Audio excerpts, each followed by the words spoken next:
Hello student. बेटा हम लोग एक्सरसाइज 1.3 सॉल्व कर रहे थे।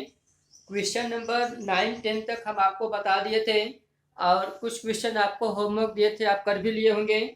ठीक है, अब आज हम एक्सरसाइज 1.3 का क्वेश्चन नंबर 12 बता रहे हैं। ठीक है, देखो यहाँ पर क्वेश्चन नोट करके रखे हैं, आपको सिर्फ समझना है। Question number 12, let F such that X to Y be an invertible function. बेटा इसमें यह कहा जा रहा है कि जो फंक्शन f है वह इनवर्सिबल फंक्शन है x from y, so that the inverse of f inverse is f। यानी कि हम लोगों को यह प्रूव करना है। ठीक है, यहाँ पे देखिए हम लोगों को यह प्रूव करना है कि f इनवर्स का inverse is equal to f। ठीक है, यही प्रूव करना है, आपको समझ में आ रहा होगा।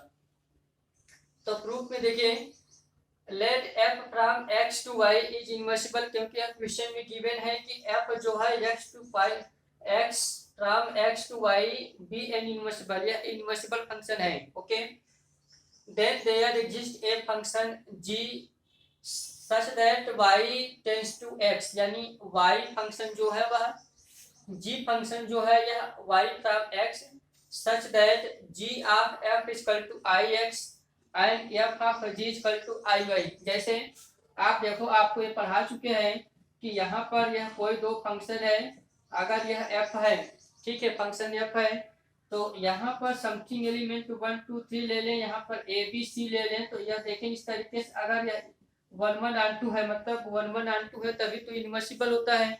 ठीक है, तो यह फंक्शन यह फ्रॉम ए टू बी, तो इस तरफ से ये क्या होगा, यह फंक्शन जी होगा। क्या होगा, यह फंक्शन जी। जी क्या होगा, इस सेट से इस सेट पर अगर इसको हम ए बी न लिख करके अगर एक्स वाई ही ले लेते हैं, ठीक है, जैसे जो हमारा सेट एक्स एंड वाई है, तो एक्स वाई कर लिए, तो जी क्या है, जी फ्रॉम वाई टू एक्स पर है। ओके, तो वही यहाँ पे लिखे हैं कि then there exist function G, कहाँ से, फ्रॉम वाई टू एक्स। देखो Y to X such that, ठीक है, G of F is equal to I X and F of G is equal to I Y. क्योंकि आप लोगों को composition पढ़ा चुके हैं कि जब हम लोग जी ऑफ एफ फाइंड करते हैं तो वह एक्स के इक्वल आता है।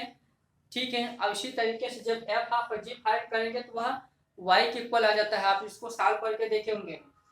तो ऐसे में क्या होता है कि हम यही लिखते हैं कि G is equal to F inverse लिखते हैं। ठीक है, तो जी के प्लेस पर हमने एफ इनवर्स रख लिया, f inverse of F is equal to I x. आप समझ रहे हो, हमने g equal to F inverse जानते हैं, यह हम पहले से, क्योंकि जब यह कंपोजिशन, जब यह हुआ और यह हुआ, तो उस कंडीशन पर g equal to F inverse होता है। ठीक है, तो f inverse of f equal to I x, और यहाँ पर यह एफ है, इस जी के प्लेस पर हमने एफ इनवर्स कर लिया। क्यों, क्योंकि आपको समझा चुके हैं इक्वल टू आई वाई। उस कंडीशन पर जो एफ इनवर्स होगा वह वाई से एक्स पर इनवर्सिबल हो जाएगा। आपको समझ में आया। जैसे यहाँ पर देखें एफ क्या है, एफ इनवर्सिबल है, उस समय एफ इनवर्स इनवर्सिबल हो जाएगा। ठीक है, and f is inverse of f, इसी को हम लिखे हैं कि एफ इनवर्स का inverse is equal to f. ठीक है, इस तरीके से क्वेश्चन कंप्लीट हुआ है, यही हमको इसमें प्रूव करना था। अब हम लोग क्वेश्चन नंबर 13 पढ़ेंगे। नेक्स्ट क्वेश्चन, क्वेश्चन नंबर 13 आप लोग बुक में देख लें। क्वेश्चन नंबर 13 में गिवन है कि if f from R to R, यानी कि जो फंक्शन है वह real number to real number be given by f x equal to 3 minus x cube whole 1/3। ठीक है, यहाँ पर देखें फंक्शन जो दिया है वह 3 माइनस एक्स क्यूब का whole power 1/3, then find F of F x, यानी कि यहाँ पर फंक्शन एफ का itself composition function find करना है। ओके, तो पहले हम लोग क्वेश्चन नोट कर लेते हैं और इसके बाद इसका एफ ऑफ एफ फाइंड करके आपको दिखाते हैं।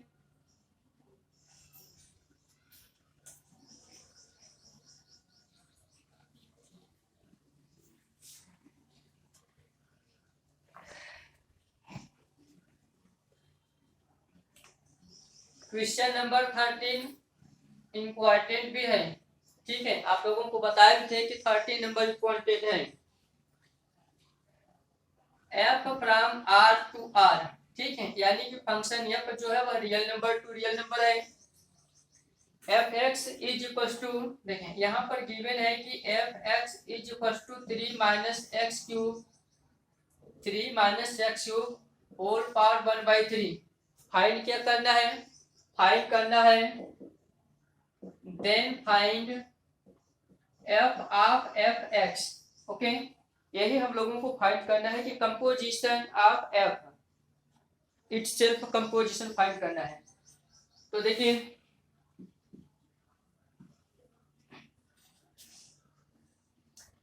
कैसे इसको सॉल्व करेंगे। एफ ऑफ एफ एक्स हमको फाइंड करना है, तो पहले आप लोग ऐसे नोट कर लें, एफ ऑफ एफ एक्स। तो एफ इस आप का मीनिंग ब्रैकेट भी होता है, एफ ऑफ एफ एक्स हमने कर लिया, ठीक है। अब बेटा आप ध्यान दीजिए, एफ एक्स क्या है, देखो एफ एक्स यह गिवन है, ये बात आपको समझ में आया। तो इज इक्वल टू, इस एफ को हमने यहाँ पर नोट किया और ये ब्रैकेट हमने बना लिया। इस एफ एक्स की वैल्यू आप देखो कि 3 minus x cube power whole by 3 है, ठीक है। तो 3 माइनस एक्स क्यूब यह और पावर 1/3 कर लिए, यहाँ तक आपको कोई प्रॉब्लम नहीं, ठीक है। अब आप यहाँ पर फिर से कंसीडर करें, देखो एफ एक्स की वैल्यू तो हमने रख लिया, अब यह एफ एक्स एक पूरा कंप्लीट एक्स फिर से बन चुका है। जैसे अगर आप देखें कि अगर यहाँ पर f x equal to suppose that 2x² है, तो अगर x के प्लेस पर 1 भर लें, x के प्लेस पर अगर हम 2 पुट कर लेते हैं, तो यहाँ पर जब 2 रखेंगे तो 2 और 2 के पावर 2 हो जाएगा, मतलब जैसे जैसे x की वैल्यू हम इसमें पुट करेंगे, ठीक है, उसी के कारण हमको एफ एक्स की वैल्यू मिल जाएगी। तो यहाँ पर आप देखो कि एफ एक्स यानी कि पूरा कंप्लीट एक्स हो चुका है। अब क्वेश्चन क्या दिया है कि F x equal to this है, एक्स की प्लेस पर इतना पूरा कंप्लीट आपको रखना है। अब आपको यह केयर करना है कि यहाँ भी 3 है और इसके होल पावर 1/3 है, आपको सिर्फ और सिर्फ एक्स के प्लेस पर इतना वैल्यू पुट करना है, ठीक है। तो देखो ये हमने ब्रैकेट लगा लिया, ये ब्रैकेट लगाया और इसके पावर 1/3 है तो 1/3 कर लिया, ठीक है, क्योंकि x की प्लेस पर इतना पुट करना है। ध्यान दीजिएगा, यह 3 माइनस एक्स की प्लेस पर इसको रख दिए, देखो x की प्लेस पर रखे 3 माइनस एक्स क्यूब और पावर 1/3 ये कर लिए। अब इस x की पावर 3 है, ठीक है, तो यहाँ पर देखिए हमने यहाँ पर पावर 3 कर लिया, आपको नो प्रॉब्लम, ठीक है। सिर्फ और सिर्फ x के प्लेस पर हमने इस पूरी वैल्यू को यहाँ पर पुट कर लिया और यहाँ पे पावर 3 था तो यहाँ पावर 3 कर लिया और यह पूरा कंप्लीट ब्रैकेट ऑफ था, ब्रैकेट ऑफ करके पावर 1/3 था, पावर 1/3 लगा लिए, ठीक है, यह क्वेश्चन हुआ। अब इसको सॉल्व करिए। देखिए आप 9th और 10th में पढ़ चुके हैं एक्सपोनेंशियल, ठीक है। जैसे अगर a की पावर m है अब पावर n है, तो क्या होता है a के पावर m इंटू n मतलब मल्टीप्लाई हो जाता है, ठीक है। आप यह भी जानते हैं कि a के पावर m और पावर अगर 1/n है तो यह ऐसे बनेगा a के पावर m इंटू 1 यानी कि m/n यह होगा, ठीक है। तो उसी तरीके से यहाँ पर देखो कि जब इस ब्रैकेट को हम ओपन करेंगे तो 3 1 जा 3 और 3 3 से कैंसिल हो जाएगा, ठीक है। जैसे अगर 1 में 3 से डिवाइड करेंगे 1/3 इंटू 3 तो यह इससे कैंसिल हो जाएगा, होगा कि नहीं। तो जब यह कैंसिल हो जाएगा तो सिर्फ इतना बचेगा 3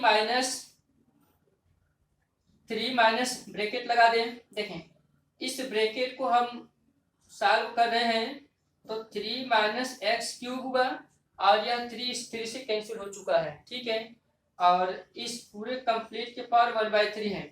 अब इस ब्रैकेट को ओपन करते हैं, ब्रैकेट ओपन करेंगे तो 3 माइनस, देखो ये माइनस हो जाएगा, यह माइनस से प्लस हुआ एक्स क्यूब और होल पावर 1/3, -3 + 3 कैंसिल हुआ तो रिजल्ट क्या मिला, यहाँ पर देखें एक्स क्यूब पावर 1/3, ओके। अब आप देखें कि 3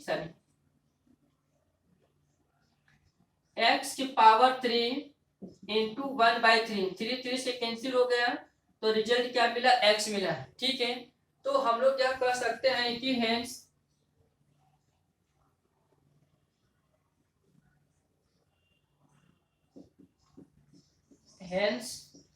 f of f(x) is equal to x। ठीक है, यही हमको फाइंड करना था कि find the value of f of f(x), तो f ऑफ f(x) की वैल्यू यह हो गया। ठीक, ये आपको क्लियर समझ में आ गया। लास्ट नंबर क्वेश्चन नंबर 14 देखिए। क्वेश्चन नंबर 14 में गिवन है कि f from r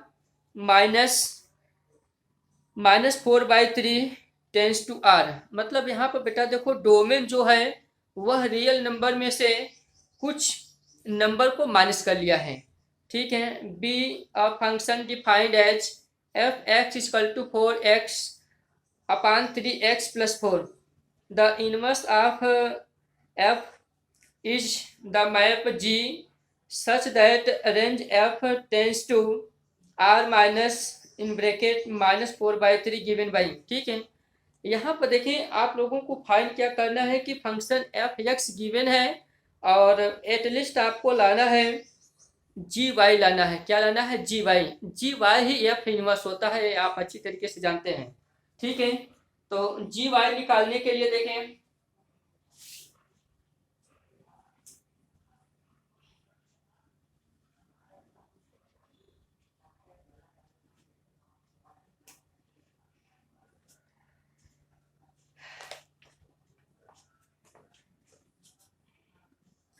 question number 14 है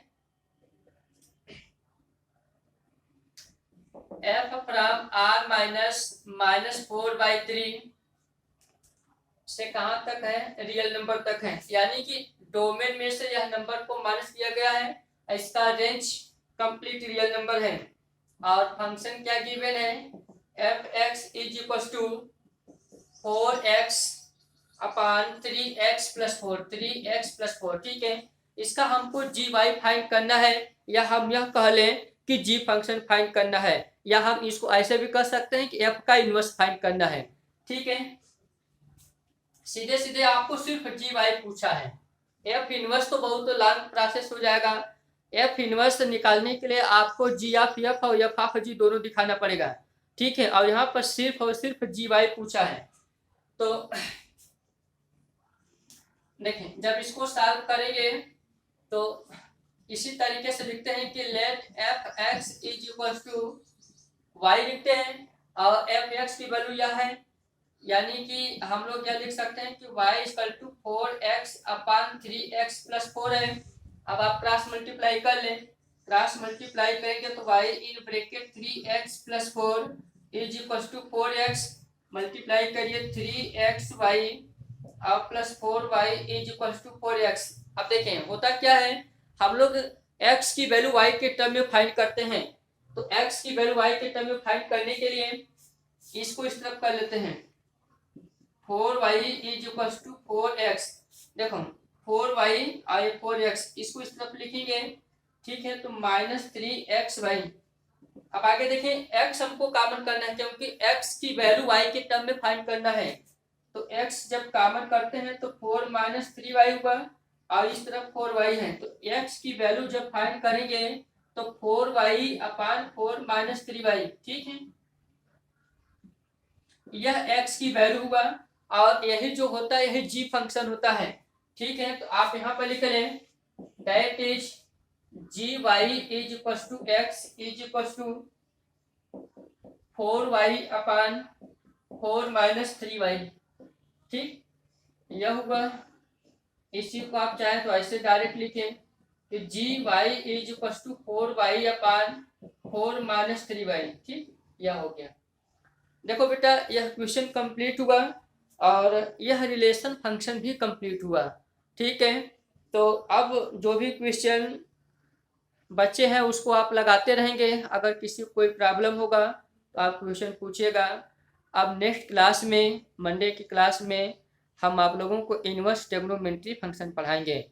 ठीक है बेटा, आप लोगों को समझ में आ गया होगा। अगर किसी बच्चे को कोई प्रॉब्लम हो रही है तो आप हमसे क्वेश्चन को पूछ लीजिएगा। ओके, थैंक यू बेटा।